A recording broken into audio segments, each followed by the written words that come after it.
I am not a handsome man. Like everyone, I probably have my moments.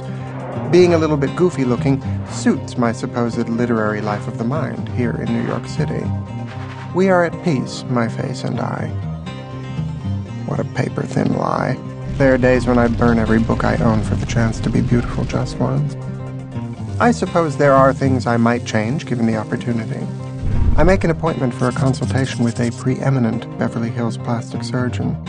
He takes me into an examining room where he keeps his computer simulator.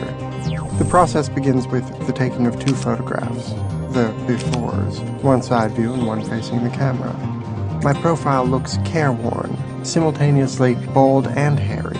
My eyes are sunk into craters of liver-colored flesh, and my ear is a greasy nautilus, as if I'd just come from listening to a deep fat fryer. The doctor demonstrates his morphing tool by drawing a circle around my chin with the mouse. Pulling the cursor, he extends my jaw forward out like a croissant. It is a fabulous toy.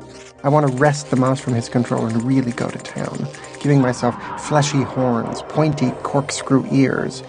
But your chin is perfect, he says, snapping it back, 3 millimeters behind your bottom lip. Instead, he points out how the end of my nose droops down to the floor, while the arch of my nostrils is very high. He raises the tip, lowers my nostrils, and then straightens out the slope of the nose itself. It is subtle and aquiline. He then smooths out the area under my eyes. Finally, he points to a small vertical indentation between my brows. He recommends a small amount of Botox. Of all the features that render me less than perfect, I've actually always sort of been attached to those that lend me an air of gravitas. Instead of the neurotoxin, I get him to give me the slightest Mick Jagger mouth. I don't like those lips, but I'll let you have them, he says, plumping me up like a bicycle tire. The photographs are printed out. I look like a set of twins. Oh, and look at that marvelous new nose.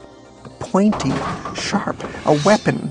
Despite that old stereotype about Jewish intellectual superiority, I think the new me looks more clever as well. The doctor's instinct about my new mouth, however, was right on the money. The pucker has given me the beginnings of a snarl, like I've wedged a handful of Tic Tacs up behind my upper lip. But even this cannot dampen my spirits. I step out into the beautiful California dusk to catch a cab with a spring in my step. I'm feeling handsome, as though the changes were already there on my face and not just in the envelope of photographs that I clutched. Reality soon sets in. Pedestrians, pretty or otherwise, are a reviled minority in Los Angeles. The sidewalk of Santa Monica Boulevard simply ends without warning, and I am left to dart, terrified, across 4 lanes of traffic. I cannot find a taxi on the deserted, leafy streets of Beverly Hills, and I have to walk all the way back to my hotel. "Good evening," the beautiful young doorman says to me when I arrive, sweaty, an hour and a half later.